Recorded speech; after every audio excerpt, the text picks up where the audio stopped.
the reports back to January, and in January, you guys were at 210 calls for service per month, and now we're up to 245, which is, average of what, 35 more, given it that now it's warming up, and the total of what we're looking at about 4 month span. That's not bad at all. Actually, it's not bad. We do know we still have some loitering issues and some vehicle tow issues that we need to cover, but overall, like I said, look at the stats. Overall crime is steady. It's steady. Quote. We haven't had a lot of violent crimes in North Richmond in several months now. Subject to that, I'll open up any questions to the board. Any questions to the board and also to the general public? All right. Well, look, thank you. I like those reports. Hopefully we can keep keep it going like that. So now we'll turn it over to, thank you very much. Yes, sir. We'll move to the Richmond PD. Good everyone. Good morning, evening, everyone. Lieutenant Mullenberg. So an overview of April statistics for the city. We had a 19% decrease in violent crime and 10% in property crimes. That kind of rolls over to the Central District, which encompasses Beat 5. Although the violent crime is down 19%, we did experience 2 homicides in April towards the end of the month on the 27th. Those were both in the Southern District. So our vehicle thefts are down quite a bit, specifically for the Central District. Assaults with other means other than a firearm increased from 4 to 11 incidents. Again, the vehicle theft is down slightly, 26 from March to 20 of last month. And burglaries from vehicles increased a little bit from 1 in March to 8 in April. So as Lieutenant Buford said, the weather's warming up, COVID's kind of lifting, so there's more people out and about, and it has kind of increased some of our calls for service, which we pay attention to. The hot topic, if you will, for Beat 5 is the vehicle camp at North Castro and 7th Street, which we continue to monitor and provide resources to those folks that are there. I know SOS is a big contributor to that. They're looking at some water stations and sink stations out there as well. So it's been maintained. They're kind of self-regulating themselves. We haven't got a whole bunch of calls for service out there, which is a good thing. Our beat officers and myself check in periodically to check in and see how those folks are doing. So other than that, that's all I have for my report, and I'll open it to any questions. Any questions from the board or the general public? I have one question for you. You mentioned the area that it covers. Some of that is not North Richmond, right? It's part of, it goes further than the North Richmond area. Well, North Richmond, the city portion of North Richmond. So it goes from North Richmond all the way down to the north side of Barrett Avenue. So that those homicides, where were those homicides? In the Southern District, in the 0 block of South 2nd Street and 3000 block of Pullman, which is the townhouse apartments. Okay, so those were outside of the North Richmond area. Yes, sir. That's correct. Okay, just for clarification. Any other questions? Thank you so much for your report. You're welcome, sir. Is anyone from the Highway Patrol here? No one from the Highway Patrol. Hearing none, let's go back up to the top of the agenda, and if I could get a approval of the minutes. I see that Annie is here. I think that gives us a quorum to move forward. So entertain approval of the agenda and then also the minutes. Well, good evening, Chair Gilmore and everyone. I would like to move to approve of the agenda for tonight, and also approval of the minutes with its necessary corrections that I have noticed on the April the 6th minutes. Is there a second? I second. It is seconded by Princess. Okay, all in favor, I know you by saying aye. Aye. Aye. Oppose, abstentions, and it passes. Okay, so now we're going to move on to the presentation and proclamations. I think we have East Bay Mud present to present. Good evening, everyone. I'm Lisa McIntosh, your East Bay Mud representative for Ward 1, representing from Richmond roughly to Crockett. And it's a pleasure for us to be here this evening. As you know, this is the second driest year on record in our McCullum watershed, where 90% of our water comes from. It's the driest year on record also in the East Bay. A stage 1 drought shortage was declared by myself and my fellow board members at the April 27th meeting, based on projections that water runoff will fall far short of what is needed to refill our East Bay Mud reservoirs this year. We also voted to purchase supplemental water supplies from the Sacramento River, and we are asking all of you, our East Bay customers, to begin voluntary conservation to save water supplies now in case next year is also a dry year. If you want further information other than what we're prepared to present this evening, please visit eastbaymud.com to find out more about our water conservation, rebate programs, and also our customer assistance program. Now, with that, I'd like to introduce you to Clifford Chan, our general manager. Thank you, Director McIntosh, and thank you for having us tonight. So we have a fantastic presentation for you to talk about East Bay Mud, a bit about our history, where your water comes from and the cost of water. And as Director McIntosh talked about, the drought as well, because I know that's front of mind for a lot of people. And then we can answer, we'll try to answer as many questions you have after the presentation. And I will say this group is really fortunate. We have probably the best speaker here at East Bay Mud in Sophia Skoda, our Director of Finance. So she will do a fabulous job entertaining you with the presentation, and we'll be ready to answer any questions afterwards. So without further ado, I'll pass it on to Sophia. Well, gosh, no pressure. Thanks.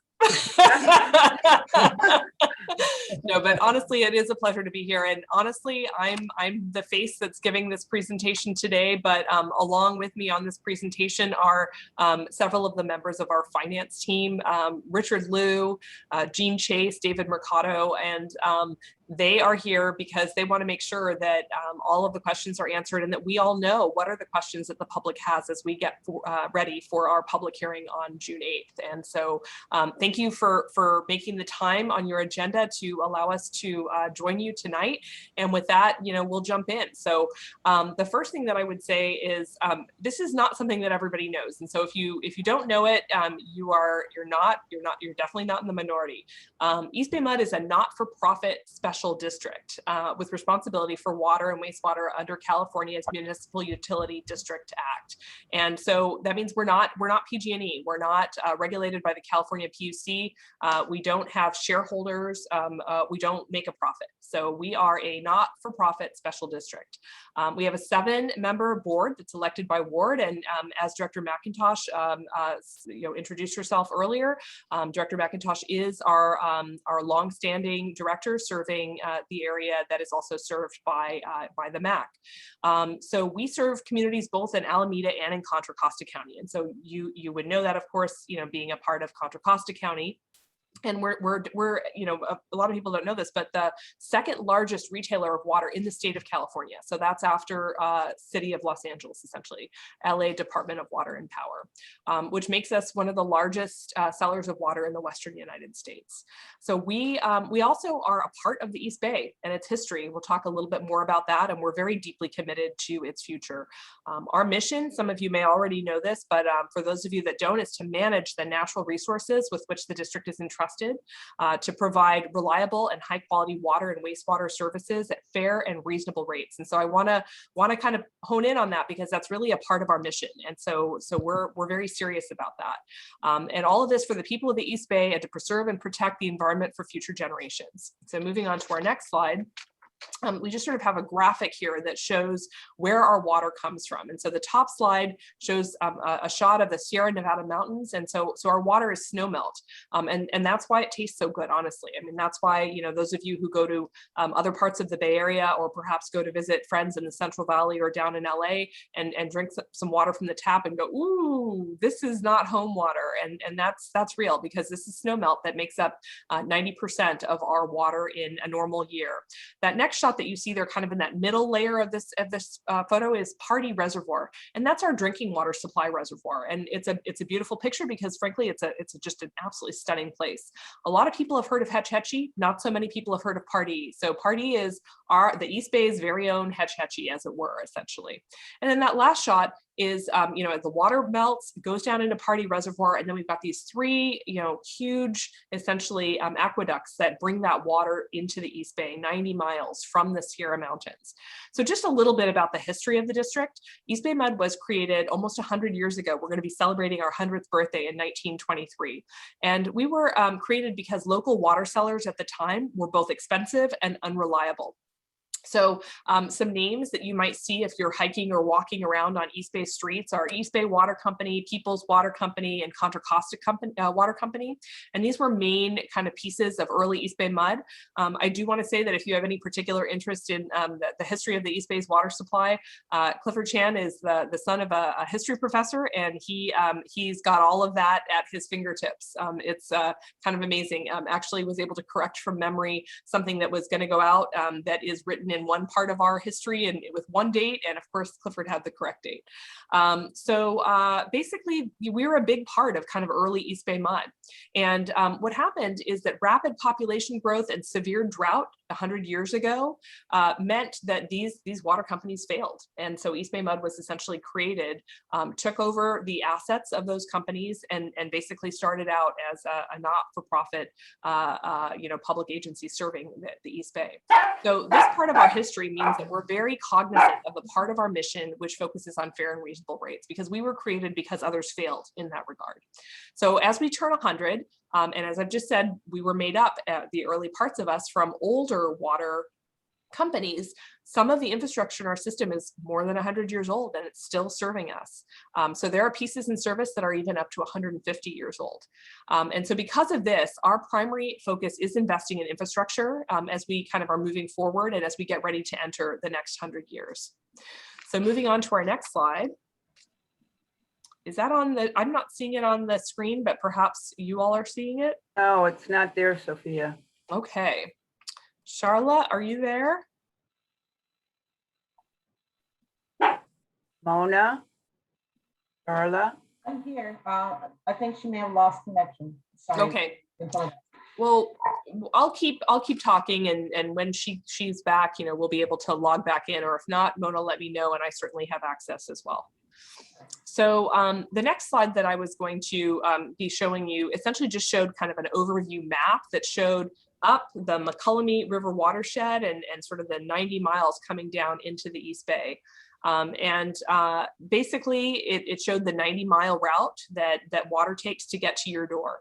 I sometimes have people call me and they say, you know, if I don't use any water, I shouldn't pay any bill. My bill should be zero. And my response is, well, you know, we have to maintain that infrastructure so that the minute that you want your water, those 90 miles of aqueducts and all the pipelines in the street, once it gets here, are ready to serve you in that moment. And so it's not about that in that you didn't use any water this last month because you went on vacation. We have to be ready to serve the moment that you want that water, and we are ready to serve. And when we move forward with the slide presentation, I'll be moving on to my next slide, which talks about our history kind of with respect to 100 years of serving the East Bay. So our water system serves 1.4 million people, and our wastewater system serves about 740,000 people. So those two numbers are slightly different, and the reason is because we don't want to pump up. Oh, here we go. Slides are back. So, so on the last slide, as I was saying, it just sort of showed kind of the overview of the service area and kind of that 90 miles. And then this slide, now we're back, you know, to where I was in the presentation.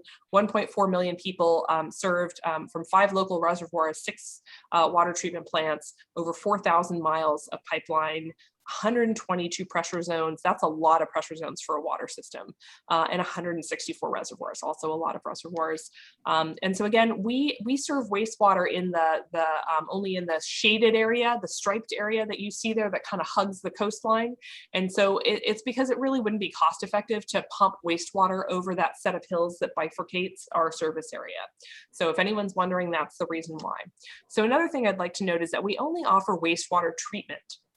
We don't actually manage the lines that leave your house and eventually join our interceptors. So those are all owned and managed by the agencies that are serving in those areas. And as many of you will know, the city of Richmond has its own treatment plant and its own system of collection lines that bring that waste to Richmond's treatment plant. So moving on to our next slide. We just sort of had a slide that shows 100 years of serving the East Bay at a glance. So this is a piece of information that I think is phenomenal. Our average cost per gallon of water is about a penny. So you think about when you go to the store, if you want to buy for earthquake purposes or because you're going on a picnic, one of those gallon jugs of water, it's a lot more than a penny. Let's say that.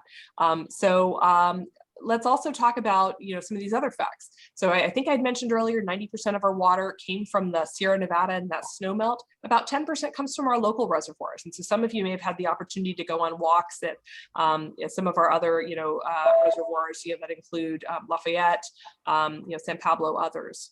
The wastewater plant, which doesn't serve Richmond, but that serves a lot of the area that the East Bay that hugs that coastline, treats about 50 million gallons of wastewater a day. So a lot of wastewater.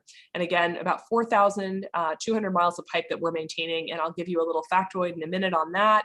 The other thing that people don't know about us is that we manage a lot of watershed land, 57,000 acres. We do in many cases work in partnership with East Bay Regional Parks, but we also have our own rangers, and we also work in partnership with organizations like Civicor to make sure that we're maintaining that watershed land and also providing for training opportunities for youth in the Bay Area. On the water side, we're delivering about 150 million gallons of water daily. And again, that difference between the water and wastewater partly is a difference in the population that we're serving. And partly, as you might imagine, not all the water goes to the wastewater plant. Some of it goes on your garden. And so it never comes back into a system that East Bay Mud touches. All right, next slide. So this graphic just shows a map of the United States and that 4,200 miles of pipeline that our staff is dedicated to managing, if you were to lay it end to end, would go all the way from the Oakland A's Stadium to Wrigley Field and back again. So it's a phenomenal amount of pipe. And you'll see the men and women that work on this pipe as you're out driving, running errands, going to work. And all of these folks are dedicated to making sure that our pipeline and our network is up, ready to serve you when you need water. Next slide. This is just a shot of kind of our staff in action. So, we work 24 hours a day, 7 days a week, because we've got to be ready whenever it is that you need water. So 24/7, 365. So there are some of our staff that are up in the top left corner, and they're essentially fixing a broken main. You see some folks in our operations center, maybe looking at a call that's come in about maybe a leak that somebody's noticed or something like that. You can see someone taking a sample of water. We worked very hard several years ago to make sure that all of the schools in our area were checked to make sure that the fountains and faucets that they had installed didn't have any kind of lead contamination that could potentially result in exposure to the students.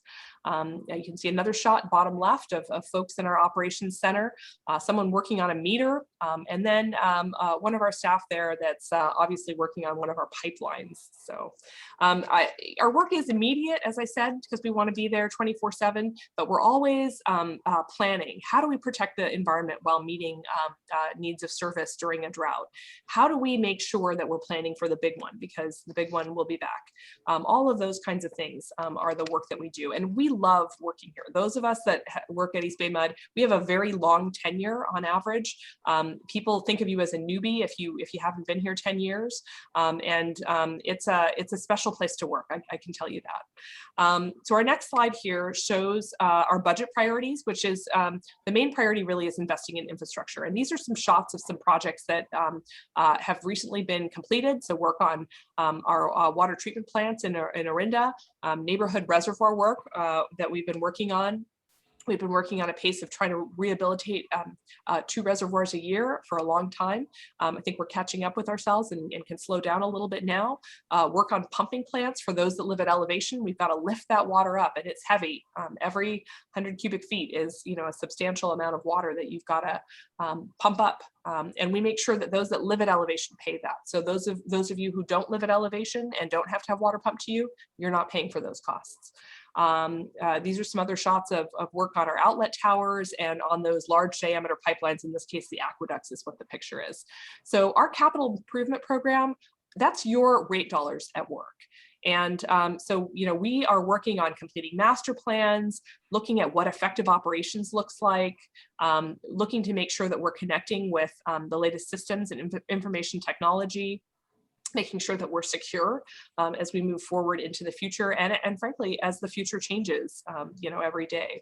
So safety, reliability, and water quality are our primary drivers when we sort of look at, what are we going to put into our next budget? And then, of course, we're always looking at regulatory compliance, cost effectiveness, ways to support green energy, all of that integrated into our priority process. Next slide. We also wanted to take a moment to just talk about our contract equity program. Investing in infrastructure isn't only about projects, it also provides local employment through jobs at East Bay Mud and through the contractors that we work with. And so you may see local residents working as flaggers, working as truck drivers, and working on construction crews, either ours or our contractors. And we work very hard to make sure that small and disadvantaged minority, LGBTQI businesses get a fair shot at our contracts through our contract equity program, which is an award-winning program. It's been run by Beverly Johnson for more than 35 years. And this helps provide opportunities for homegrown businesses. So we like to say jobs like water keep our communities alive. So the purpose of our contract equity program really is to reflect the diversity of our service area and to impact areas in the firms that we contract with. We want to support the economic health and growth of our service and impact areas. And we strive for inclusion and equity in these service awards. And during the time that we've had this program, we've spent more than $870 million in contract awards to diverse and small businesses. Next slide. So this is just a shot that kind of characterizes some of the work that we do in environmental stewardship. We're dedicated to environmental stewardship. So from protecting our watershed to adapting to the results of climate change that we all see every day. Environmental stewardship and financial stewardship are things that we're committed to. So we've invested in renewable energy projects that include photovoltaics. Our latest project is a 5 megawatt project in Orinda, the Duffel project. We generate energy through biogas, which powers our wastewater treatment plant, and we sell the excess back to the grid. Our treated biosolids, that comes out of our wastewater treatment process, goes back to farms for fertilizer or for cover on landfills. And of course, we continue to build on our award-winning water recycling program. We just completed a comprehensive water supply management program to address our long-term water supply needs. And we continue to evaluate the impacts of climate change and how we can be prepared essentially to respond.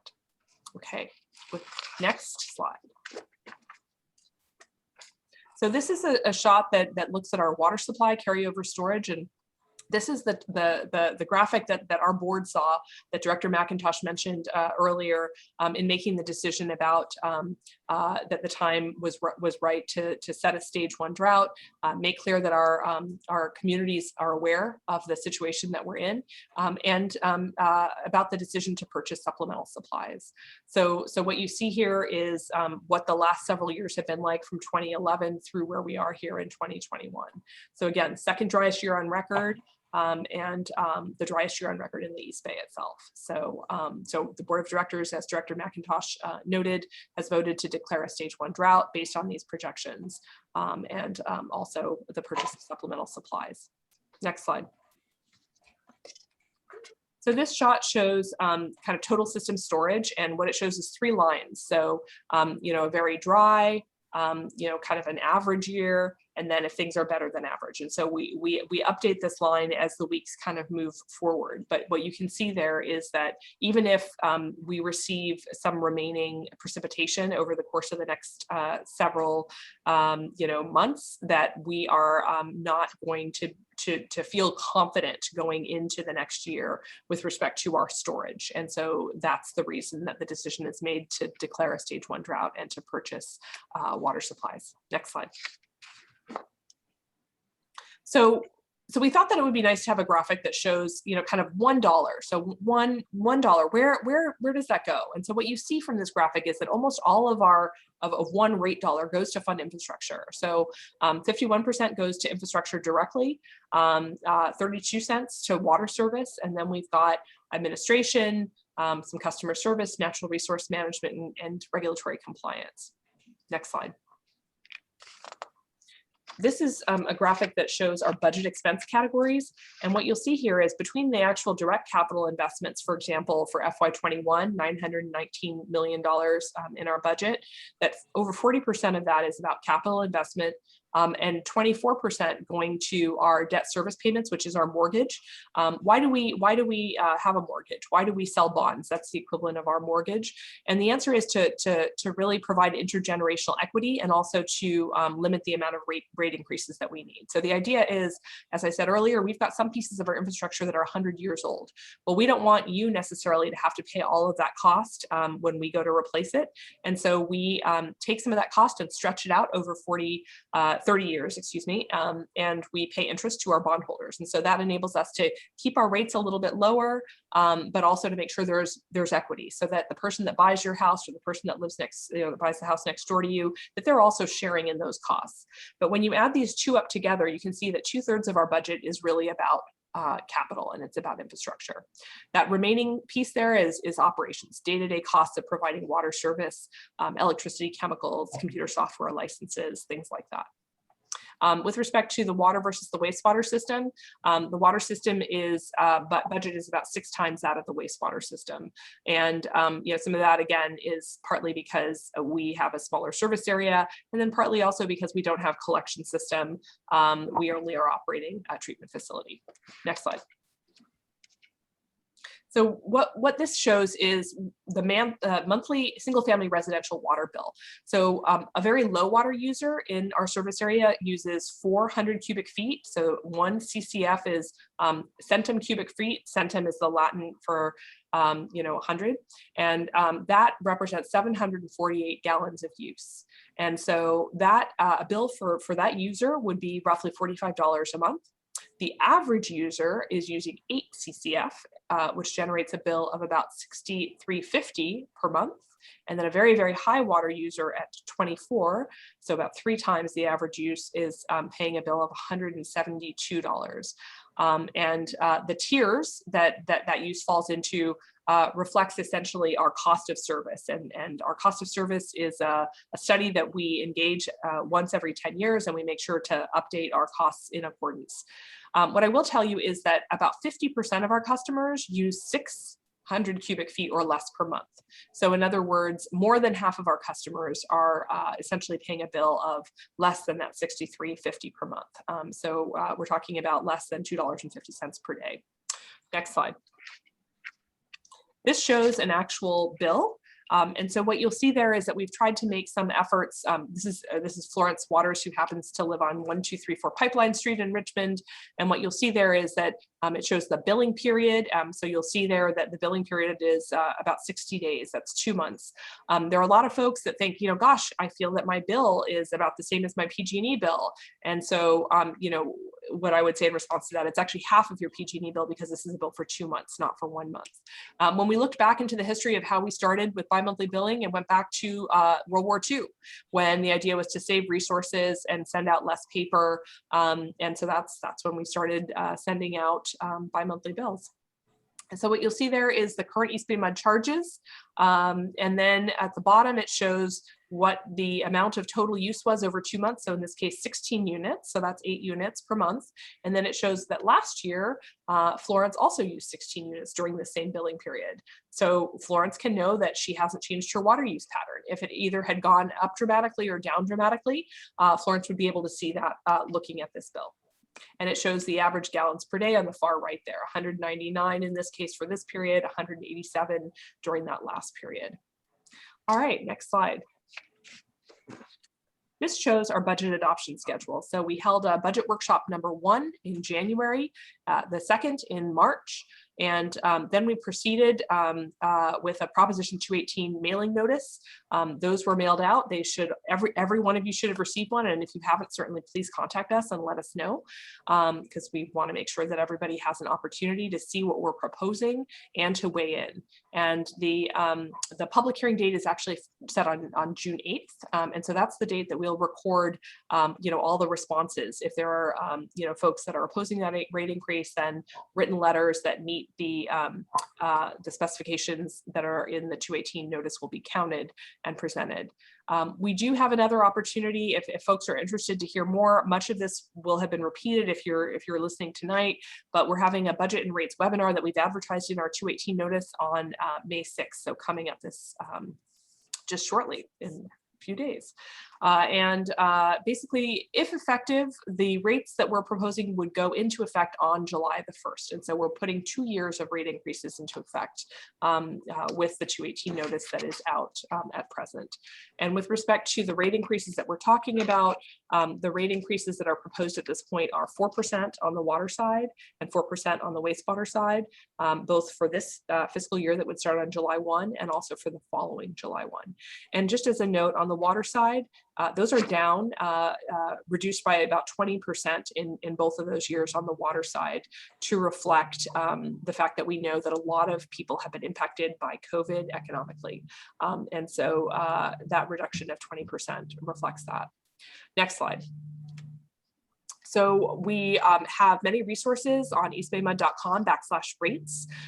There's some information that includes understanding East Bay Mud's water rates, a sort of dive into our cost of service, the adopted biennial budget from the last year, and our budget in brief, which is a document that our team had put together that actually won an award from GFOA, the Government Finance Officers Association nationally in the United States, to kind of share with folks in our service area, in terms of what we're doing with our budget.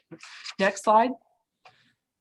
We also know that not everybody has sufficient means to support their households and that water is essential. And so we do offer one of the longest standing and most generous customer assistance programs in the state and in the nation.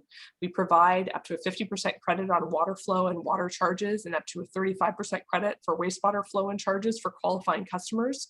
We would encourage all of you to please let us know or let people know about this program. If you know someone that you think should consider seeing whether they're eligible. We have provided assistance since 1987. Over $40 million of assistance has been provided to date.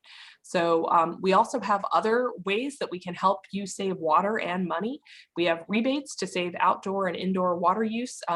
Our general manager, Clifford Chan, just installed 2 devices, both of which are eligible for rebates. The Flume, which is tells you how much water you're using, and you can log into an app on your phone, and also a new irrigation system that basically takes data from the internet and says, hey, it's a cloudy day today. We don't need to water. And so it sets based on that. There are leak alerts that are available. We hope that people will sign up for eastbaymud.com Water Smart. There are lots of great tools that are available with respect to water savings. My water reports are included there. And we also hold virtual events on gardening, dry gardening, ways to make sure you're being efficient with with your water use, all of that. So we certainly hope that you'll take advantage of all of those things. And we have very dedicated and amazing award-winning staff that work on all of these programs. All right, so with that, I think I've probably talked long enough for the moment, and we can dig into questions. We believe that water continues to be the best value around, and East Bay Med's water is some of the best in the state and in the nation. So of course, if you need more information, even after this question and answer session, visit us at eastbaymed.com, follow us on Twitter, Facebook, Nextdoor, or you can reach out to any of us that are on this call as well. Thank you. Great job, Sophia. Thank you. So thank you for that. And right now I want to open it up to the general public for questions before we open it up to the board. Any questions out there, folks? And I did want to also add that we're now in contract with the Richmond Community Foundation to manage our Water Lifeline program to assist folks with paying bills if anyone is knows the Richmond Community Foundation and the work they do.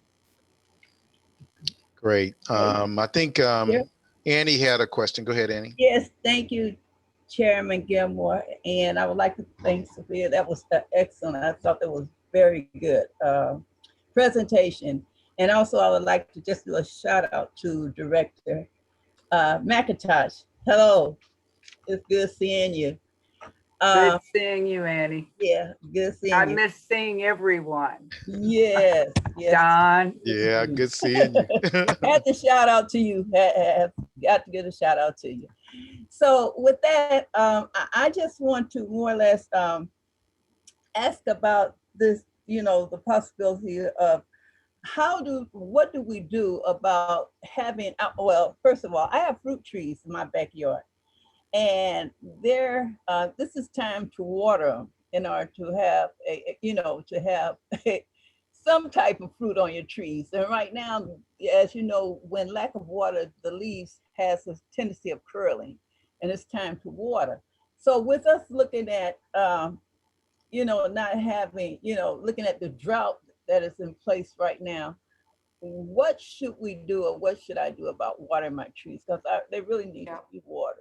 Well, first of all, I just will say just really briefly, we want you to water your trees, so that they're great to combat climate change as well. But I believe that we have some resources. Lisa McIntosh, Mona Favorite Hill, Clifford Chan, Charlotte, I'm not sure if any of you know can respond directly, but deep watering of roots is kind of, I think, an effective way that's sort of less frequent, but sort of like intense deep watering, I believe. But I would definitely say reach out to our water conservation staff, because they are definitely aware of all of the latest and greatest with respect to trees and making sure that we maintain trees and water them appropriately. Thank you for having trees. Okay, thank you. Absolutely. And Annie, you can always reach out to me, as you know. Okay, yes, thank you, thank you. Any other questions? Yeah, Don, Dr. Okay. Clark. Yep, go ahead, Henry. Afternoon, everyone. Yeah, this is Miss Director McIntosh. Hi.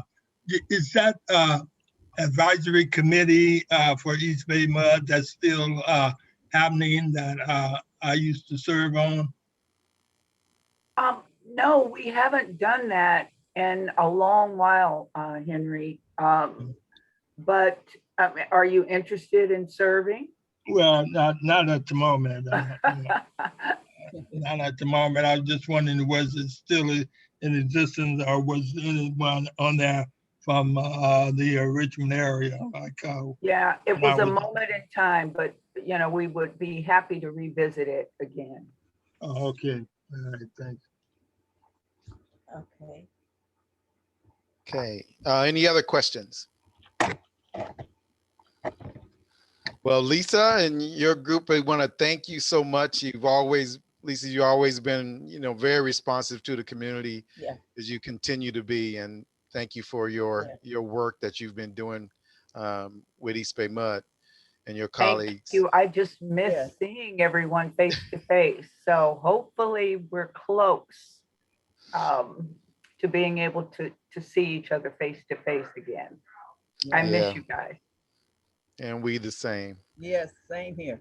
Thank you so much. Yes, Thank you. Thanks Have for a having great us. evening, everyone. Okay, You you too. do the same. Bye-bye. Bye. We're Bye. going to move on Bye. to item 5. And item 5 is a presentation from Mayor Butt's office regarding facing unhoused communities. And I thought I saw Mr. Whitmore here. Yeah, there we go, Christopher. Here I am. Hey, everyone. Good evening. It's good to be with you all.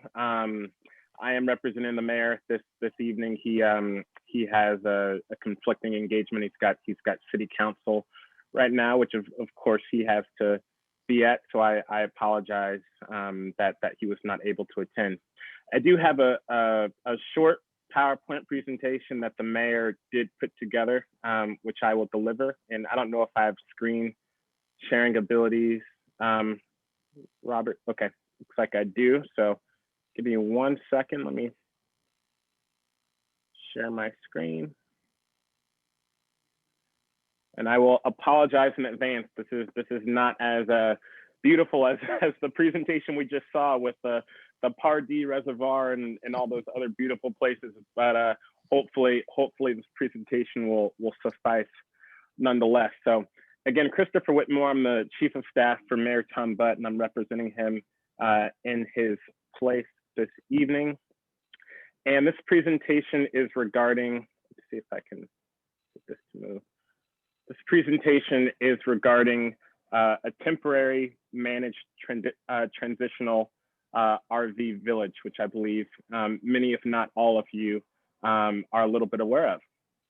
So let me just jump right in to the problem.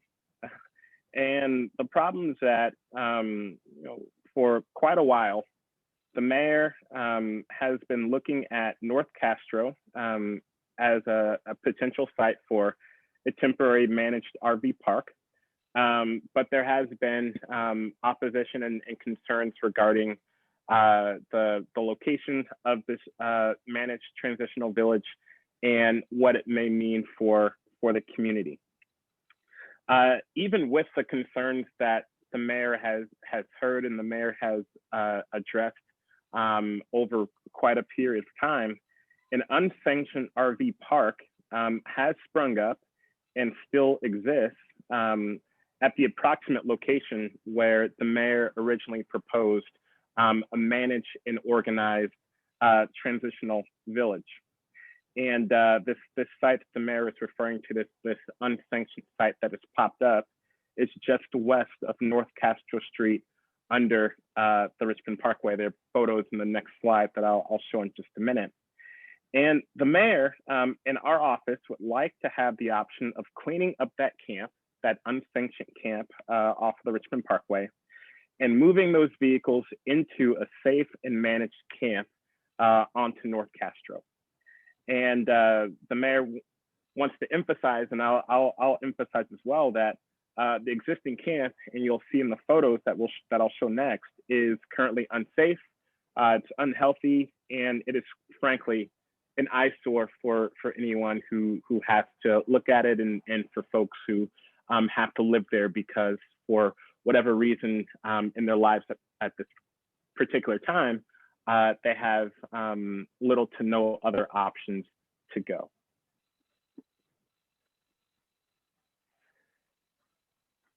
And here's the site I was referring to. Again, this is what the existing camp looks like from the Richmond Parkway.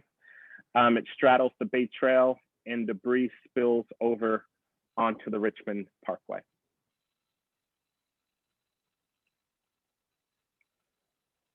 Here are a couple more photos, and as the mayor points out in these photos, the individuals who are currently living in this unsanctioned camp are right off of the Bay Trail, and we get in the mayor's office in the city of Richmond, we get calls about the Bay Trail being blocked because of debris and because of the encampment, and we get similar concerns and calls regarding the Richmond Parkway. Again, as the mayor noted in the previous slide, there is spillover from this unsanctioned encampment onto both the Bay Trail and the Richmond Parkway, which presents not only public safety hazards and health hazards for the individuals who are living at this encampment, but it creates public safety hazards and health hazards for the rest of the community and the folks who are either walking or riding their bikes along the Bay Trail, or folks who are driving their vehicles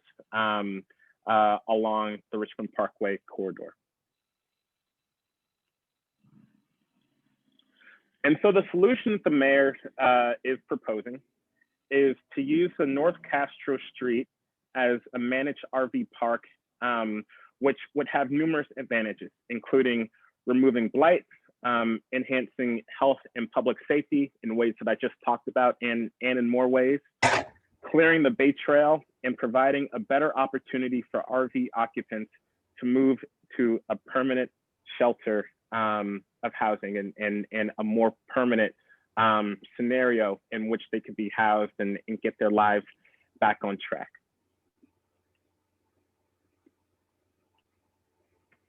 So why North Castro? North Castro Street is owned by the city of Richmond. So there is no purchase or lease required in order to develop a managed RV temporary site there. And although in the vicinity, although North Castro Street is in the vicinity of a residential neighborhood, it is separated by 2 fences, which will be repaired, and hundreds of feet of vacant lot. And so we believe, in looking at this photo here, we believe that North Castro Street is long enough and further and far enough away from nearby residences that we can proficiently develop a temporary managed camp at this site that can allow, again, individuals who are homeless and sleeping in RVs or sleeping in their car to have a safe and controlled environment where they can sleep overnight, and they can receive services from trained professionals who will have an idea of where their clients are, considering that they will be in one space. And so we believe that this will provide, again, health and safety benefits for the individuals who would be staying at this temporary RV park. And we also believe that this would be an efficient way for the government and for community partners to efficiently deliver services to individuals who are seeking to serve, as opposed to spreading our resources amongst various encampment sites and various crevices around the city, if you will, where individuals who are sleeping in their cars, individuals who are homeless, are currently living. And as you can see in this graphic here, the red dotted line indicates existing fences that would be repaired to ensure, again, that the individuals and the resources that we will have gathered at North Castro would be confined at North Castro, and we would like to ensure that there is no spillover of resources, there are no spillover of RVs or debris into the community, most immediately over on Vernon Avenue, as you see at the top of your screen. As the mayor has pointed out in a bubble here, North Castro Street could accommodate between 50 and 60 RVs. There is a gate off of the Richmond Greenway that can be used, or the Richmond Parkway that can be used to ensure that individuals who are staying on Castro Street do not return again to the unsanctioned place where RVs currently exist. And as you can see, this is to the bottom left of your screen. That is really the precise area where people are now. And so for many reasons, we think that North Castro Street is an ideal option for individuals who are homeless. We believe this is an ideal option for the city because this is a site that we already own and don't need to lease or purchase. And this is a site that we believe is ideal for service providers because it provides a place where they know where their clients are going to be. There's one way in, one way out. and it's a site that's ideal for maintaining a controlled space in a controlled environment.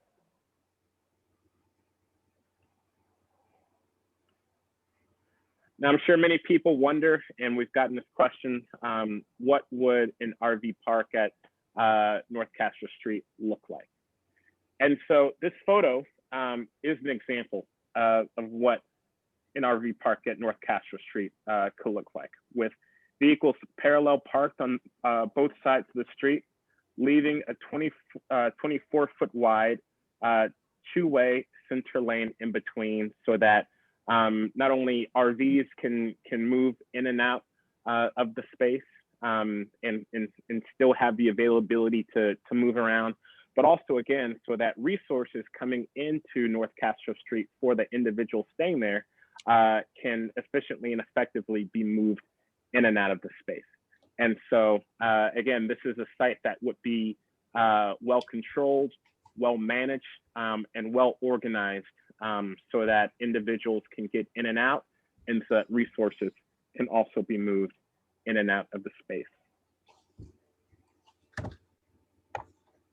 And lastly, again, this is a short presentation. Lastly, the final slide is our ask. We can't do anything without your collaboration.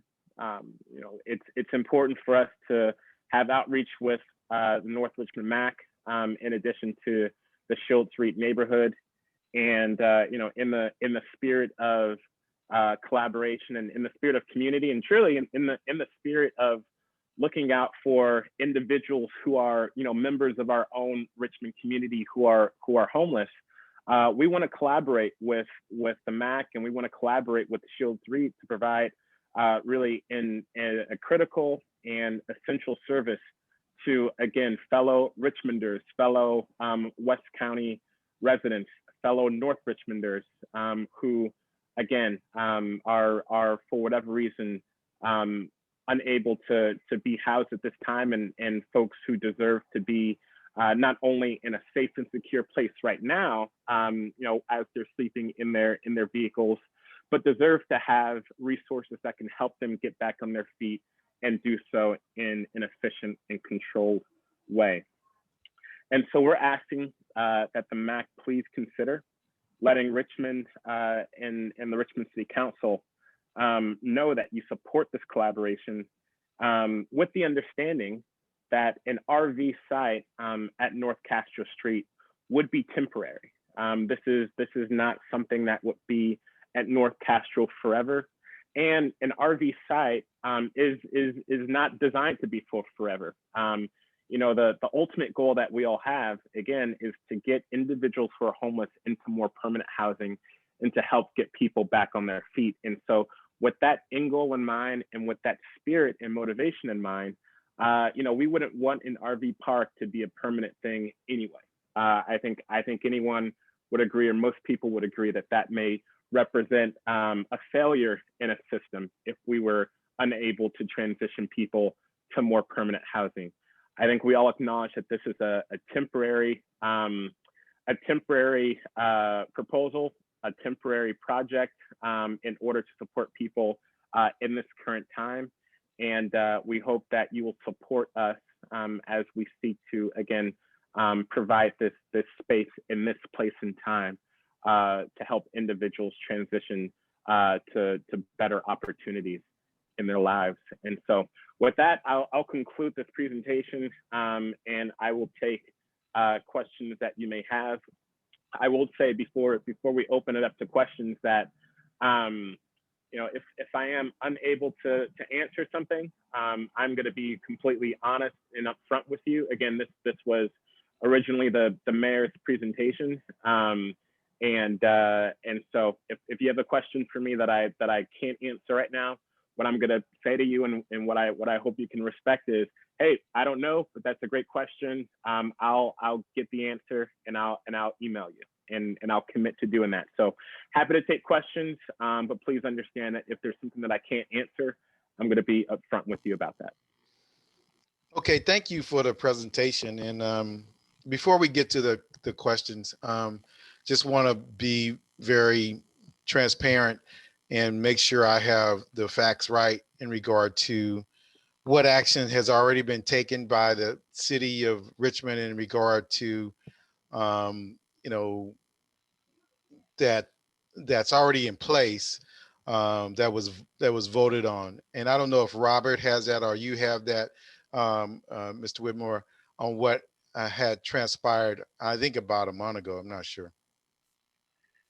Yeah, that's a good question. So, so the basic gist is that the city council voted to seek to provide services to individuals who are homeless, and this was kind of in particular with Ride and Road, where people were currently at. As you know, after North Castro, the city looked at several other sites to develop a temporary RV safe parking site, including near the Port of Richmond, at a parking lot near the cafeteria building in the Port of Richmond. And then the city looked at a portion of the very large available parking at Hilltop Mall, kind of on the far side where there's no residences. And the Hilltop residents came out really strong in opposition to that. And then the city council decided to start looking at one of the parking lots at Civic Center.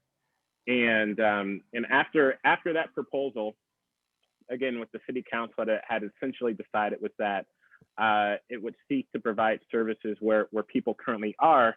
However, in that decision, the city council said that it would go back and take another look at North Castro Street, which is why we're given this presentation today. And if Robert has anything else that he wants to add, you're more than welcome to do so, Robert.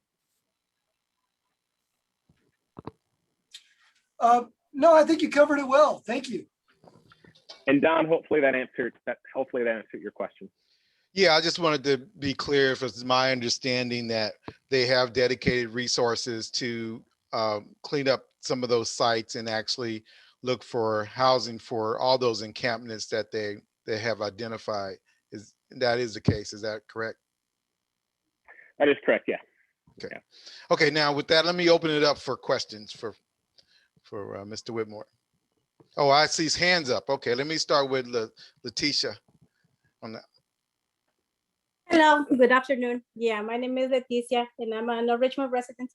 Yeah, I'm kind of concerned. Let me say this first. I'm not against helping the houseless people, but I just don't like the way that this thing is being done. It's the safe part. It was supposed to be on First Point Richmond, then Hilltop, then Civic Center. And at the end, I see that rolling ball, it ends up in North Richmond. Why is that? I mean, really, do you see we are a really disadvantaged community and we already have so many problems to me, that looks like, sorry, but it looks like segregation of the poor people in this community with you ignoring us. One thing that I want to ask is if this information that you are giving to us to fulfill, to comply with the safe place of the proposal that Jimenez has about reaching out to the residents to have the safe sites on with the residents knowing, because I think that yes, we are some residents of the North Richmond, but we are not the directly affected people right here. I really would like to see you like going to where the people that it's directly across from the safe camp living to see what is going on, and do we really have the infrastructure that it's needed for that site and for everybody? I mean, really? And what else I have to say? And what is the point now? There was the Castro encampment. It was allowed by this city long time ago without any services, no services. You can go and see, how it was, and how come the services couldn't be served or provided before. these people need services, these people need water, these people need trash pickup, these people need, you know, mental and health services too. And is this being provided? And how is that going to be provided? You said it's for 1 year.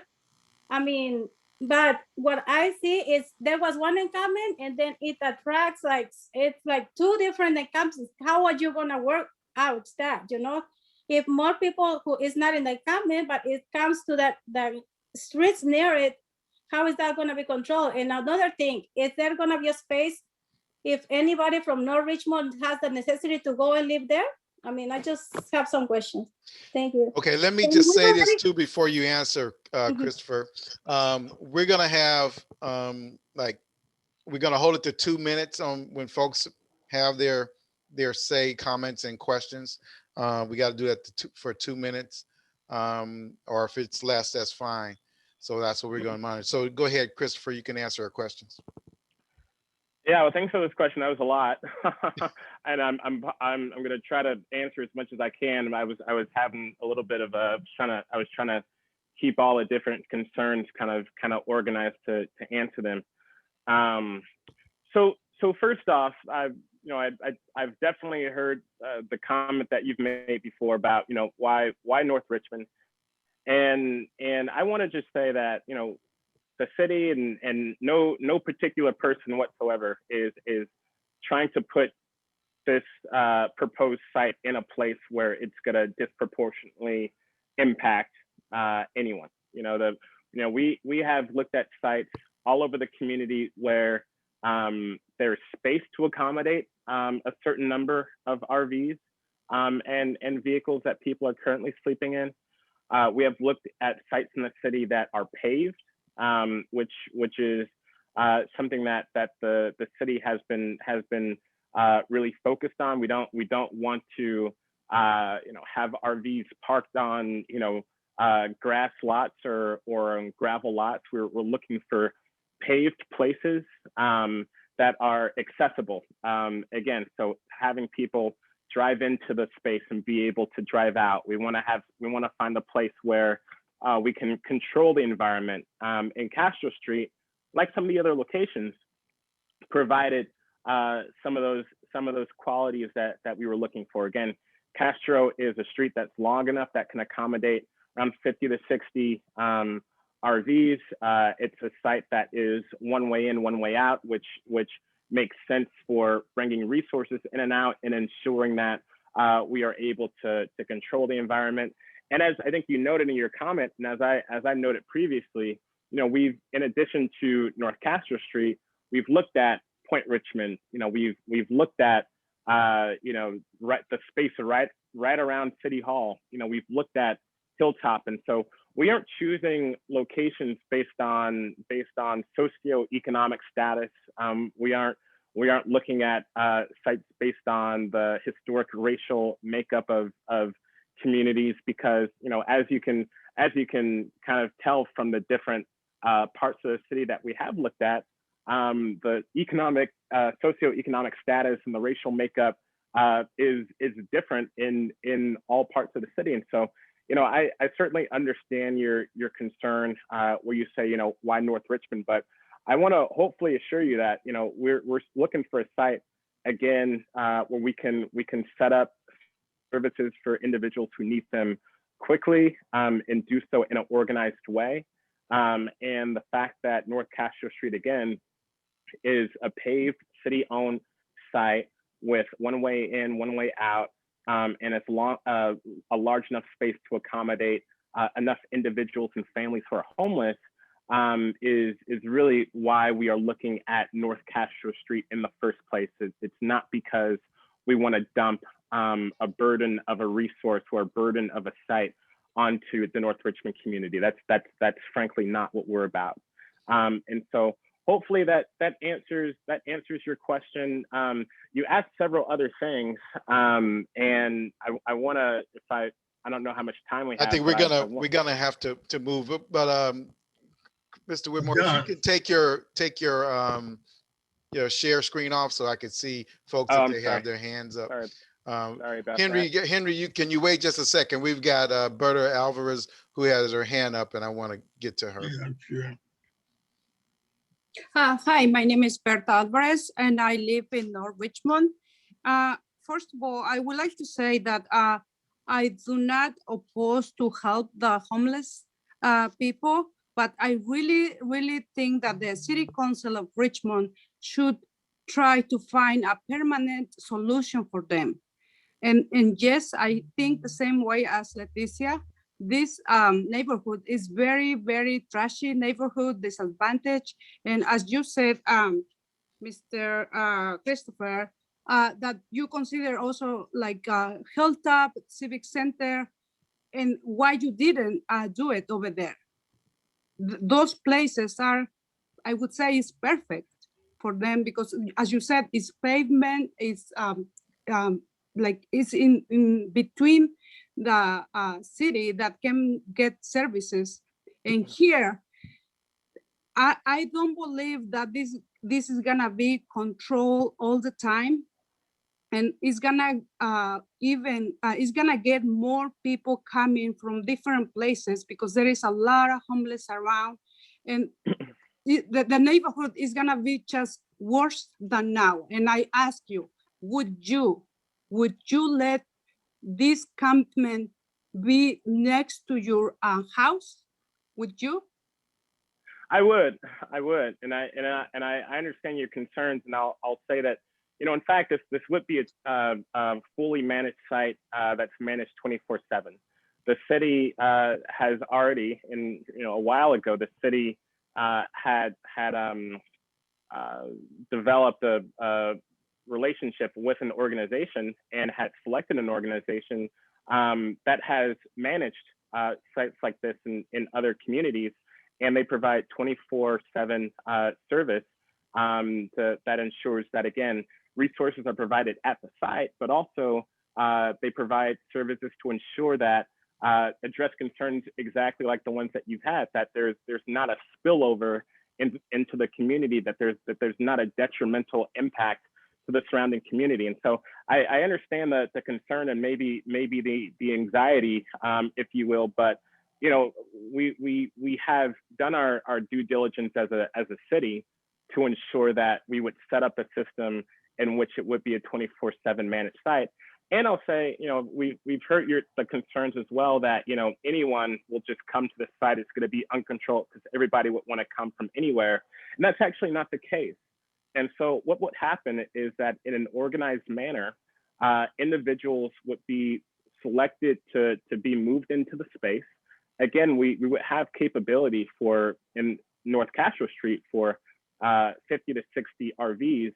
And there would have to be a referral process, an intake process to bring people into the space. So it's not going to be, you know, a big flashy Las Vegas style billboard saying, you know, overnight parking here, and you know, folks are flocking from Berkeley or Oakland or San Francisco to come to this site. You know, we're committed to supporting individuals who are in the Richmond community. And again, it would take a managed intake process in order to make that happen. And the folks that, you know, we would be working with have the experience and the skills and knowledge to ensure that that happens. Also, you know, regarding your point about, you know, why didn't the city go with Civic Center or Point Richmond or Hilltop? That's a question that's great for you to ask a member of the Richmond City Council. You know, unfortunately, you know, I work for the mayor. I'm the chief of staff for the mayor, but you know, that's not a decision that I make, and that's not a decision that one single person makes. That's a city council decision. And so that's a great question for you to ask to a council member and ask them why they didn't go with another site. But again, you know, anywhere that we would put a safe parking site, whether it's Point Richmond, whether it's North Richmond, whether it's Hilltop, or whether it's Civic Center, the case would remain the same. And the case is that it would be a 24/7 managed site by trained professionals who have experience managing these sites.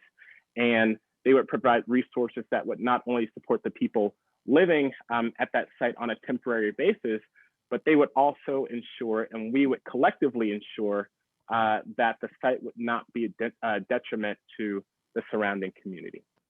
I'm So sorry, but before I don't we- believe that. no, and I we oppose. got to keep in order here. I'm sorry. I got to get as many people in as I can who want to speak. And I want to, Christopher, the questions that you have answered before, and it's partly comments again from the group, to the extent that you've had answered them before. I don't think you need to go in. I think it's more of a comment, but unless you feel like you do.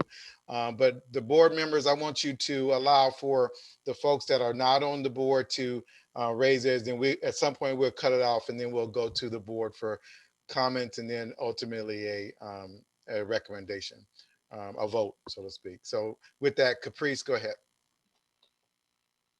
Hey, so yeah, I'm not really comfortable with that. For one, I'm a single mom. I live over there, literally on Vernon, and I live right across the street from that. I just bought my house there about 3 years ago, and being a single mom on that street already is scary. There's always fighting going on around there. I hear it at night. People that are sorry. The people that were going through the gates over there and cutting down the link fence, and it's just not safe. And I don't think that having an encampment right there, it's not going to work. And we were not, none of the residents over there were asked about it. We weren't consulted about it or surveyed or anything. So it's kind of, to me, I think it was kind of done inappropriately and without our input, and it's kind of not fair, and I don't think that's a good move, because the residents that live over there I didn't even know about it. So that's all I have to say. Thank you, Caprice. Eleanor. Hi, I wanted to say that to me, this looked like there'll be more concern about the Bay Trail and Richmond Parkway. I believe that's just too many RVs to be parked on Castro Street. And I've been on Vernon Street cleaning up in Castro Street, and they really doesn't need any more things that's going to cause more problem in the area and in North Richmond. And I think that's too many, way too many. Any other comments and questions before we turn to the board? I know Marina is here from Shields Reed. Want to respect your presence and give you an opportunity to say anything that may be on your mind right now, Marina. Thank you, Don. I do appreciate that. This has come back to us several times, and we've revisited over and over and over again. I mean, this is already a red line community.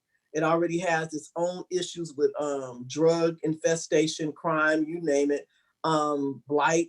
So at this time, I think a homeless or unhoused park village is just not a good idea, because we know that there's funding coming down from our federal administration to actually create stable or permanent housing for this population.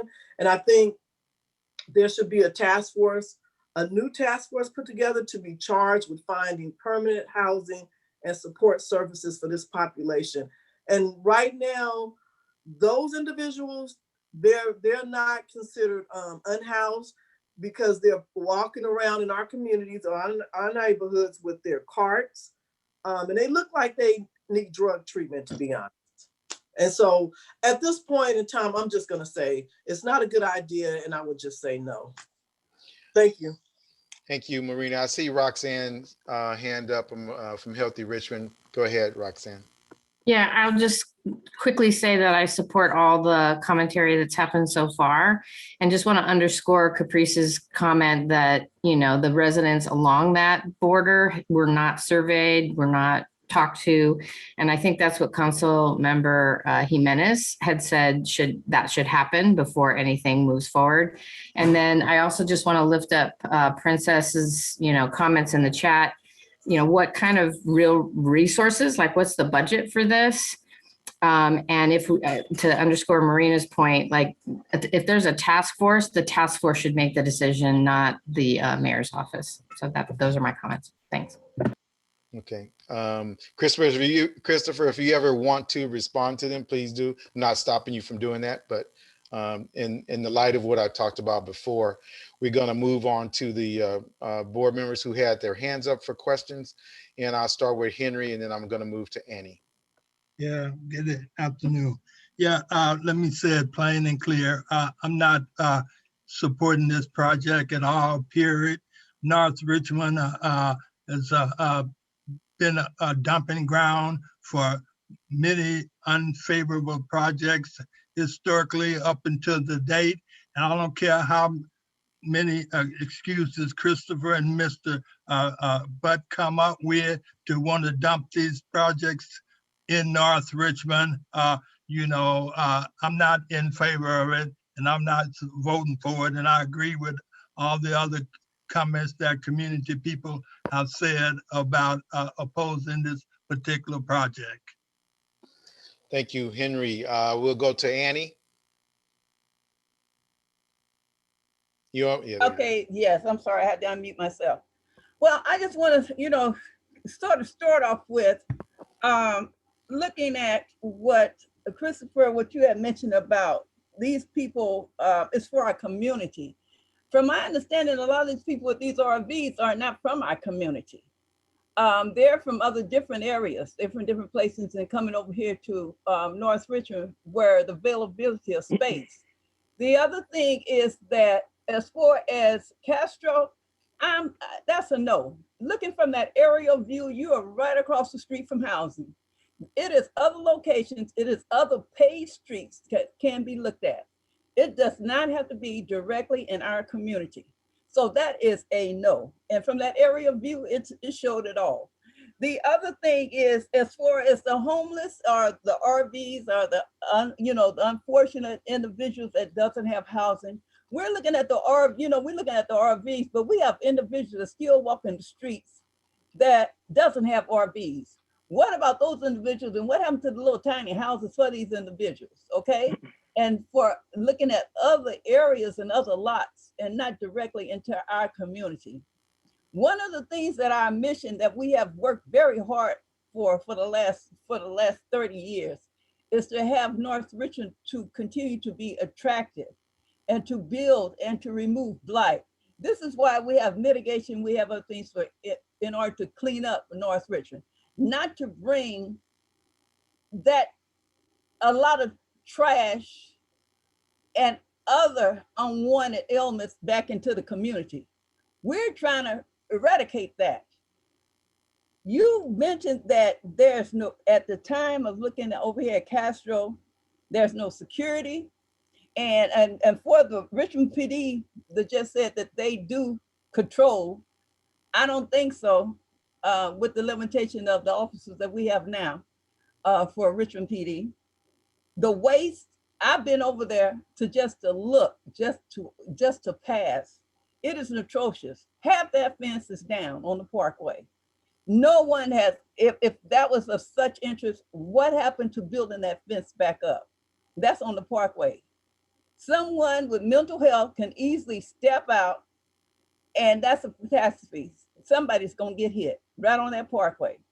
So what I'm saying, I'm totally against it's too many errors there that of negativity that is being presented to us tonight, and I'm totally against for this location right now. Okay, yeah, I see thanks for sorry. Go ahead, Christopher. Yeah, just real quick. Yeah, thanks for that feedback. Because it's come up a couple of times, I think folks have mentioned, how there's currently, safety issues with folks over on the Parkway. I think someone may have mentioned that, there's fighting, there's arguing going on near Verdon Street. And, I just wanted to point out again with the, the presentation that, with the managed, park, currently there's an unsanctioned park, the city doesn't have anything to do with it. The city hasn't authorized it. These are folks, for whatever reason, have organized themselves there. With the managed park, and folks have brought up, safety and security, again, there would be 24/7 managed service at the site. Again, folks have mentioned fences and fences that are in disrepair, the proposal includes improving fencing in order to, again, ensure that the site would be contained within the parameters of the site and not be spilled over onto Vernon Street or not be spilled over back towards Richmond Parkway. So I would just want to point that out. And also, Ms. King, you mentioned at the top of your remarks that most folks are coming to Richmond or to the North Richmond area from other places. And I think Robert might be able to correct me if I'm wrong, but based on information that the city of Richmond has at least received from the county, I think somewhere around 50% or so of people who are homeless in Richmond are folks who are from or identify as being from our community. In fact, I was even told recently, and my colleagues were even told recently, that there's kind of a interesting phenomenon in which people may become homeless somewhere else, whether it might be Los Angeles or Las Vegas or Utah or something, and they go back to the place where they determined to be their home. And so people not only become homeless in Richmond, and they're from Richmond, but people become homeless in other places and feel as though Richmond is home, and so they come back here. I'm not saying that people don't come to our community from other places, they absolutely do, but we also have data that shows that a substantial amount of people who are homeless in the Richmond community are folks who were raised in Richmond or have some tied to our community. And we know that a substantial amount of folks, I think also around 50% of folks who we've been in contact with who are homeless in Richmond have become homeless right around the time of COVID-19. People, for whatever reason, have lost their housing, lost their jobs. Folks who otherwise have been productive, engaged, housed members of the Richmond community that within the last year have had their lives and their families' lives turned upside down, and they're in a position in which they are homeless. And so I don't want to negate anything that you've said, but I do want to uplift that. Although yes, you're right, there are people coming from outside of our community. There are a lot of people who are homeless who are from right here in Richmond, and that's again why we say, look, this is community looking out for community. This is us trying to help fellow Richmonders, fellow West County residents get back on their feet, regardless of how you feel about where the site goes or how you feel about the mayor or city staff and what our intentions are.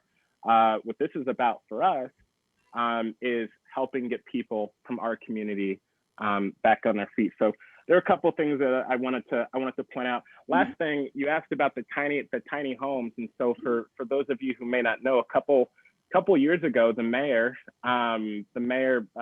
passed an ordinance that allowed a pilot program for tiny homes on wheels. And so within this pilot project, we were seeking property owners, whether it's a residential property owner, whether it's a commercial property owner, to build a tiny home on wheels that can then be used to house an individual who is homeless. That was done maybe back in 2017 or possibly even 2018. So we got that legislation passed. Unfortunately, since that time, not a single person has built a tiny home on wheels. And what Mayor Tom Butt and Councilmember Gail McLaughlin recently did, I think it's on the City Council agenda tonight, is they are seeking to amend that ordinance to allow a higher number of tiny homes on wheels to be built in Richmond. I think the original ordinance allowed for 6 or something like that, and the expanded, the amendment that will be approved tonight by City Council, I think will authorize, 24 or even more than 24 tiny homes on wheels as a part of this pilot project. So that's another great resource, but we need to have some takers. And again, 24 or whatever number it is certainly less than 50 or 60 RVs. And one thing that we know about RVs is that folks are already living in them, and so in that case, we're looking for a safe place to put them that's safe for both them them and the surrounding community. So Don, sorry I took a while with that. Again, I don't know how much more time I have, but Well, happy to take more let questions. me get Princess, one of our board members, to she has a question. Go ahead, Princess, or comment. Yeah, I'll be really quick. I just want to say thank you for bringing this to this body, right? This is very appreciative to make sure that we're all in the process of this sort of planning with the city when it comes to initiatives like this. So thank you for bringing this over. Just want to uplift the comments and the general comments that everybody's been saying. Uplift those, and as you can see, given the historical aspect of North Richmond, I would just imagine that it would have been a no-brainer to take that site off the list because it's just a no-brainer not to have it there. It doesn't align with North Richmond's mission and its current revitalization programs. So other than that, I don't think you've seen my question in the chat. I just wanted to know if there's already been money or a budget allocated towards this initiative. And when you say resources, there's going to be like 24/7 this and kind of that. Are you guys partnering with other organizations to have these resources there? Are you providing these resources through yourselves, through the city of Richmond? Yeah, thank you for those questions, Princess. There is a budget, and that's something that I would opt to share with the group at a later date. I know the budget over time has changed, and so I don't want to give you a wrong number, but that is something that, again, I can share with either Robert or Don, and that can be shared out to the larger group, so you have the accurate number. And yes, as I did kind of vaguely mention 24-hour resources and this and that. There is a group. It's I believe they're called the Housing Consortium of the East Bay, or East Bay Housing Consortium. And this is a group that the city had selected months ago in order to offer services to folks at the site. And so these are, and not to misspeak for the housing for the organization, but these are services that would include, again, an intake process, getting people, going out and surveying folks and getting a sense of who would be, a good candidate to bring into the site. We're not necessarily looking to bring someone who has a history of things like, certain things in their background that would make them being in the site unsafe to the other folks there. And so, we want to be able to have an intake process in which we know who we're inviting into the space. We want to invite people in who we know are going to be good neighbors to one another and good neighbors to the surrounding community. The organization is equipped to provide, hygienic resources, security resources, resources that, again, can help connect people with more permanent housing. There would be, and again, I'm trying to hesitate not to misspeak, but there would be certain, food and water resources that would be brought into the site. And so these are hopefully a bit more details to provide about the 24-hour services that I'm referring to.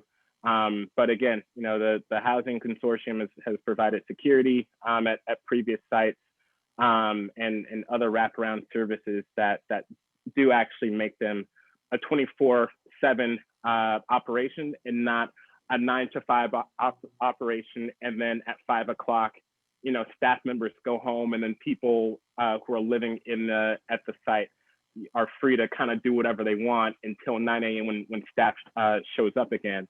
There will be people who will have various roles, including security, consulting services to help them get back on their feet that would be on site around the clock. Councilmember Scott. Hi, thank you again. I apologize for joining late. I just wanted to add that I'm opposed to this type of site being in North Richmond or any other type of community. I think there are better alternatives than suggested more permanent housing. I also understand that the city has an obligation to the homeless population, but they also have an obligation to the stakeholders that are currently in the community. And we shouldn't suffer so that other people can have this opportunity. And secondly, it's not so much the site. I don't believe in the 24-hour coverage and the controlling. I don't think that's going to happen. But what happens to the people that can't get in the site, get there and post up around the site? Yeah, well, couple things. Thanks for your comments. So I heard you say that, you know, the surrounding community shouldn't have to pay the price for getting other people on their feet, and that's something that, frankly, you know, I'll speaking on my own behalf, will disagree with. You know, I grew up here in the Richmond community, as I know many of you did. You know, I value helping out one another. I think our communities are better off when we're supporting each other and having each other's backs and supporting those who need the help the most, as opposed to saying, well, you know, these people might need help, but not at a cost to me. You know, and that's something that, you know, unfortunately we've experienced throughout the city, with folks saying, you know, I want you to do something about the homelessness problem. You know, the individuals who are homeless are you know, they're in my neighborhood, they're trashing my neighborhood, they're causing public safety issues. I want you to do something about homelessness, but I don't want to have anything to do with the solution that you're coming up with. And you know, we've heard that in every single neighborhood that we've gone to. And you know, again, I'll just say on my own behalf, you know, growing up here in the Richmond community, you know, I was raised on the value of supporting one another. So part of the reason why I was inspired to get into government and work for the city of Richmond. And so, with all due respect to your concerns and your comments, I would strongly disagree with that. I did not say not help them. I said a different kind of help. I don't think this encampment is the help that they need. I'm not in support of that kind of help. Yeah, and I think it needs to be more permanent housing that's more stable and more controlled. I understand that, yeah, and thanks for that clarification. The other thing I'll say, I suppose, is that, you know, and as I mentioned in my presentation, this would be a temporary site. You know, this would be a site that would be piloted for 1 year. And, you know, as I mentioned before, you know, I think a lot of people would agree that, you know, it wouldn't be considered a success, you know, if we had people in a managed RV park for, you know, several years. You know, if we weren't able to help them get back on their feet, and we were keeping them in the current predicament that for various reasons they've found themselves in. And so I will wholeheartedly agree with you, and I think the mayor and several others would as well, that, you know, the solution, the long-term solution, is not a safe park. However, we have to ask ourselves, and, you know, I know several people have talked about permanent housing, including myself, but let's face it, you know, permanent housing that will solve not only Richmond's homelessness crisis, but the Bay Area's homeless crisis and in the state of California's homelessness crisis is not going to come within a year. And as I think a handful of you have mentioned, you know, the individuals who are homeless in the Richmond community, I said, you know, about 50% are identified as being from the Richmond community, but it's true that, you know, we get people from other communities that come here as well. And so, you know, I hear you on the permanent housing. We certainly wholeheartedly agree on permanent housing, but we have to be real with ourselves. We're not going to build, you know, enough permanent housing in Richmond, in Contra Costa, in the Bay Area, in California, to accommodate all the people in our communities who are currently homeless. And so instead of having people, again, on the Richmond Parkway, in your neighborhoods, along the freeways, on train tracks where people are being hit by trains and people are having debris spilled onto freeways and debris spilled onto the parkway, and people are, as some of you mentioned, fighting in communities. You know, for us, we think that a more compassionate and a more realistic and efficient solution for not only the individuals who are homeless, but also all of you and myself who are fortunate enough to be housed in this community, is to provide a controlled space in which, again, there's a safe place for people who are homeless to sleep at night. There are 24-hour services that they can have access to. We want a space where service providers know where their clients are instead of having to literally, trek on train tracks and trek on freeways to find these people and provide them resources. That saves time, that saves money, that keeps people alive. That helps people get the services that they need in a timely manner. It cuts down on all of the things that you all are talking about experiencing in your community, the dumping, the public safety issues. A solution, short-term solution, like a safe parking site, RV park, would, in our opinion, and in the opinions of folks who have actually done this in other cities, would take care of issues like that. And so I wanna say that as well. We understand permanent housing is a priority, but it's not gonna happen next week or next month or within this year. And we have to find short-term solutions that can help us get to those longer-term solutions that all of us wanna see. So we're getting ready to open it to a vote, but Jessica, you had a comment you want. Go ahead and make your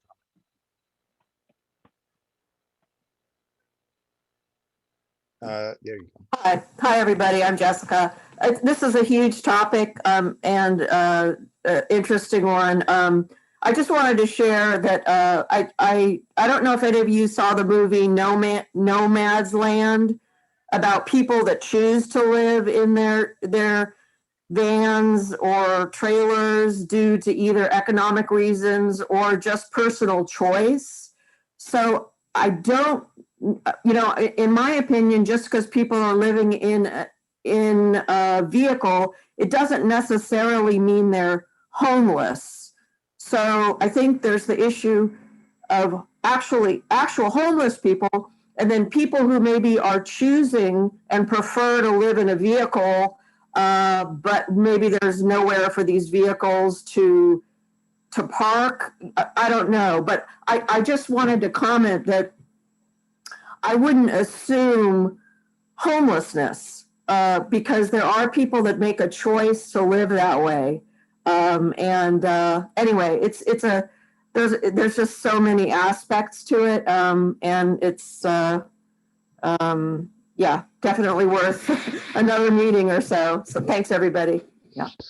All right, so board, it's an action item. So I'm going to open it up for a recommendation from the board, and we can get a second and then vote on what we're going to do. So is there a motion?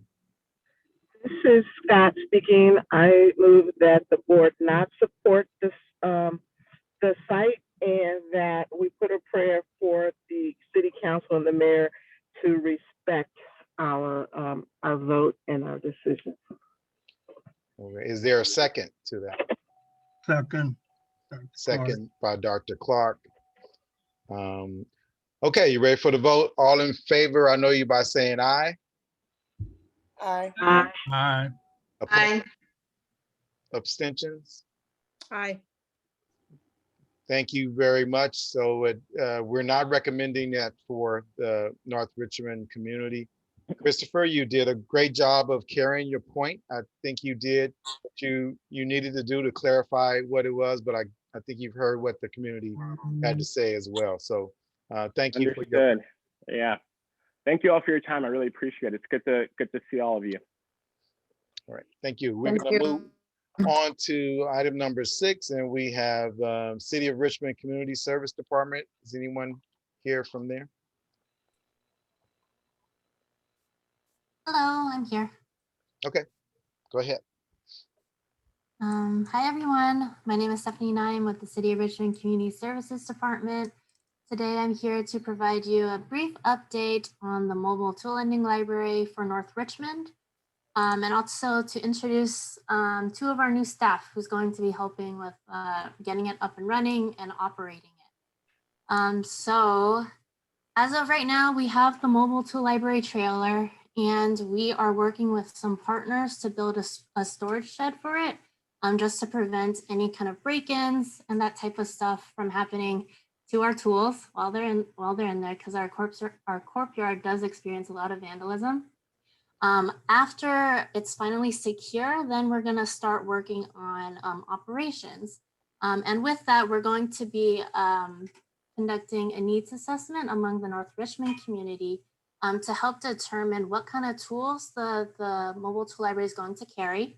We do have some tools already, but we also want to make sure we're bringing in new inventory that's responsive to the community's needs, and also to determine the locations and operating hours of the mobile tool library. Again, we want to make sure it's a resource that the community is able to use at times that are most convenient to them. Right now, we are focusing on 3 components for the mobile tool library. First is going to be delivery to homes. So delivering tools to people's homes for them to borrow. The second is going to be curbside pickup. That would be stationing the tool trailer at select sites throughout North Richmond for people to come out and pick up tools. And then the third is going to be community project reservations. So for community groups like the Watershed Project, or any kind of nonprofit, or even the MAC, if they want to hold a cleanup or something like that, to reserve the mobile tool trailer. We'll come out, bring the tools to you, and then you don't have to worry about it after that. You'll just bring it back to the tool trailer when your event is done, and that'll be that. Just keep an eye out for more information from us. We'll be coming back to the MAC meetings periodically. And my 2 staff who are here today, they're going to introduce themselves, and they'll also be reporting out back to the MAC as well on a monthly basis. So first I wanted to introduce Jessica, who's our library assistant too. Hi, everybody. I'm Jessica Walden, and thanks, Stephanie. I recognize a few of you from when I was involved in the phase 1 and the phase, well, there were kind of 2 phase 1s for the mobile tool library, and it's specific to North Richmond. Yeah, so I started as a contractor in on some of the beginning phases of it. And now we have, like Stephanie said, we actually have a trailer. We have about 100 tools, and we are working out the details on how this will work. But it should be a really good resource for the community, and just glad to be a part of the project. So yeah, thanks everyone. Thanks, Jessica. And then I also wanted to introduce Andy Sanchez, who's our new office aide and will be helping with our flyers and administrative work. Andy, are you there? Yeah, I'm right here. Hi, everyone. This is Andy, new to community services and new to the mobile tool library. I have a bunch of experience from outreach and community involvement and getting out there and getting to know people. And it just seemed like another good opportunity to have at that. And I'm excited to see what's in store. Thank you, Andy. So that will conclude our report. Thank you. Thank you. We're going to go to Healthy Richmond. Hi, thank you, Chair Gilmore. So I'll be brief. We're just continuing to have meetings with the Housing Authority to just stay on track in terms of their process for the RFP for the Las Deltas main site.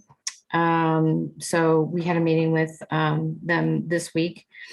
We're also working with CHDC and the supervisor's office to create a space for organizations who are working on community development projects to come together, hopefully in the next month or so.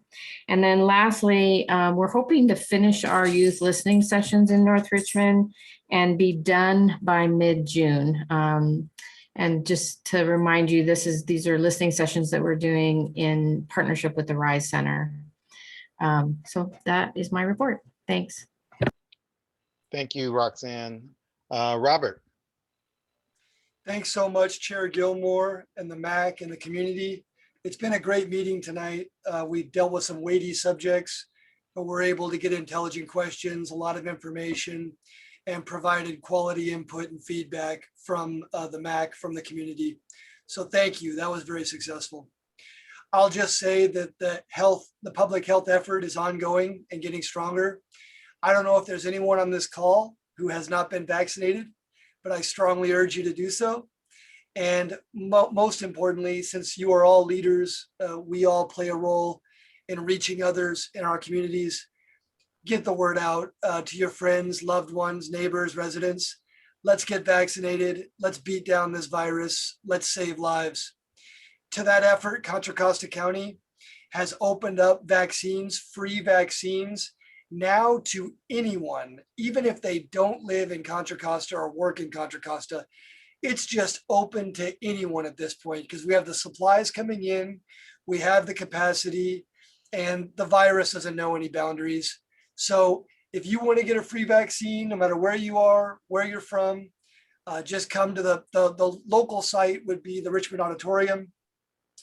The phone number is in the chat. It's 1-833-829-2626. You can call that and find out where a site is. You can go on the website, but there's no reason not to get a free vaccine now. They're there, they're easy, no hassle. Just go get the shot and we're good to go. So please be well and keep leading the community. Thank you. Thank you, Robert. For CHDC, just some updates. One is we're still working. I have to come back to our group in regard to the agreements that we're looking to do with local employers, working through the employment placement plans and trying to get the local employers to buy into. So that's ongoing. The committee is still working on it. So I need to get something back to them as drafts for what we're going to do, which I'm getting close to doing that, and we reconvene, and hopefully we can give you a more thorough update at the next MAC meeting. We're still working on raising funds for the grocery store. At the same time, we're looking to come out with some form of solicitation process for the local vendor there, or for the store to be operated by. So more on that as well next month. And I don't think Janie is here. She's on vacation, and I think one of Felicia is out ill, so she's not here. So we don't have your typical mitigation report to give you. Although I'm sure there will be something going out in the newsletter when that goes out as well, until our next meeting happens. Having said that, Reach. Edwina.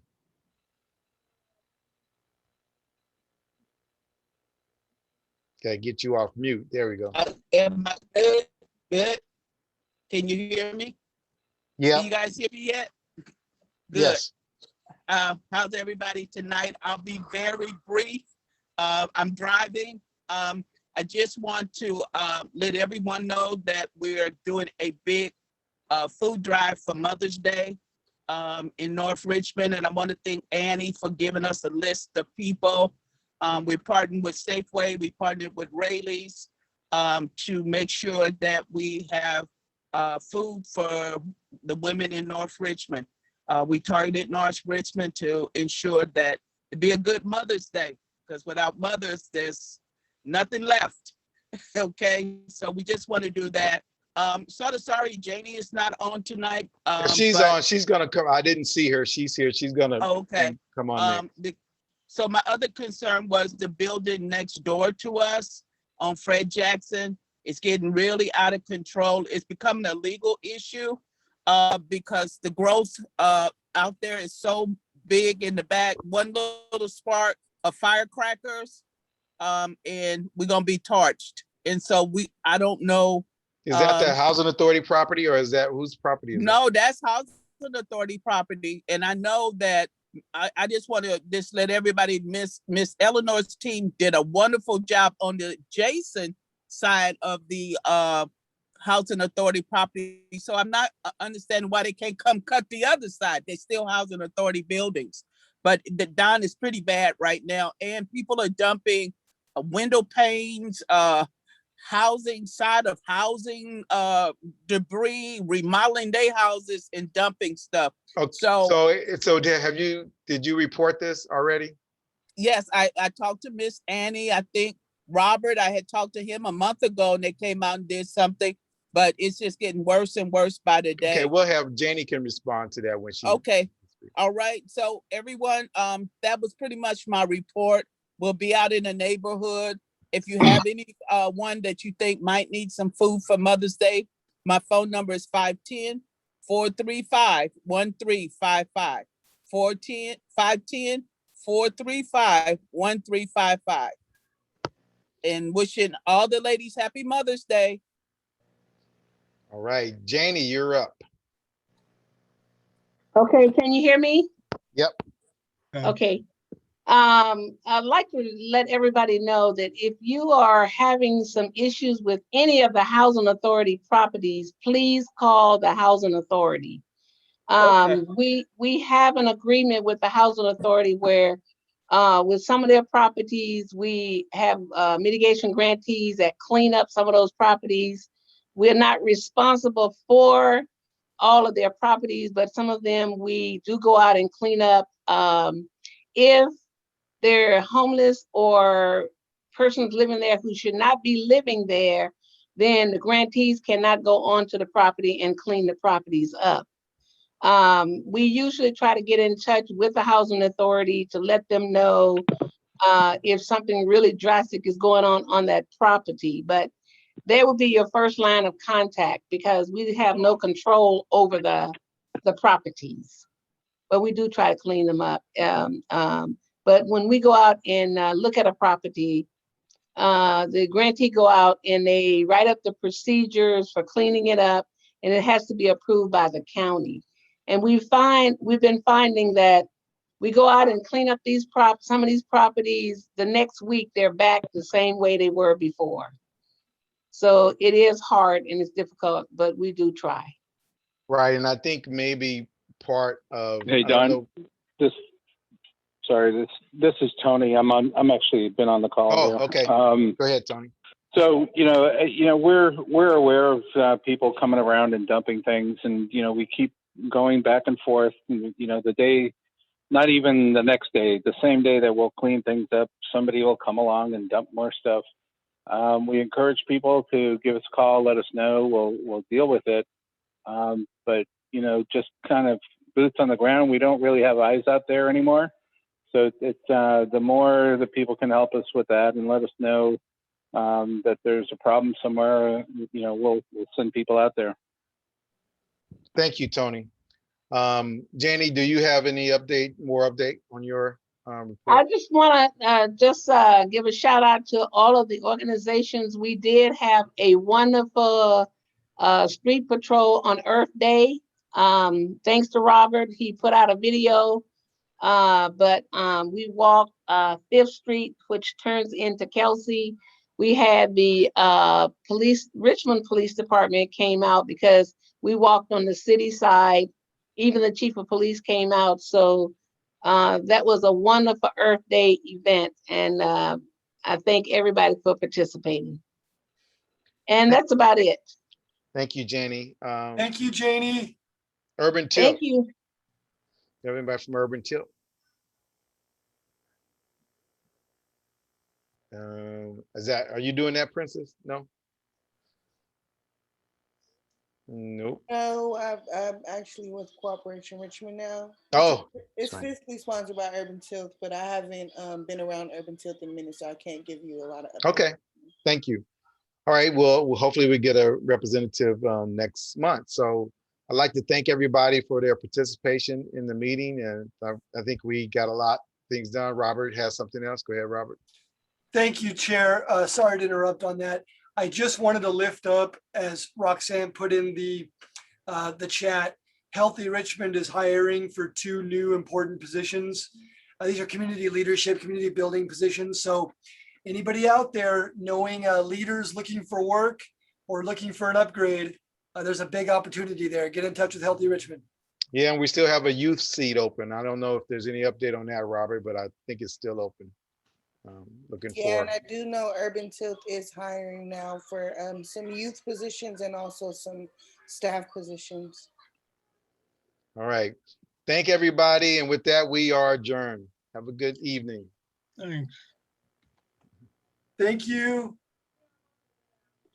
Thank you. Thank you.